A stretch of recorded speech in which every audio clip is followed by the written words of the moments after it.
పిలిచి ప్రతి ముత్తైదు అంబను కాదు కరిచేది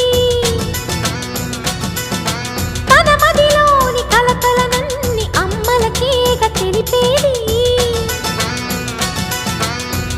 నెలతలే లేకుంటే దేవుడికి నెలవేది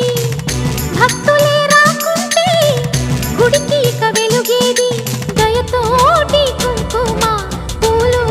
అక్షింతలు మనమంతా ఇవ్వాలి తన తాళి నిలపాలి తాళి కాచి ముత్తైదా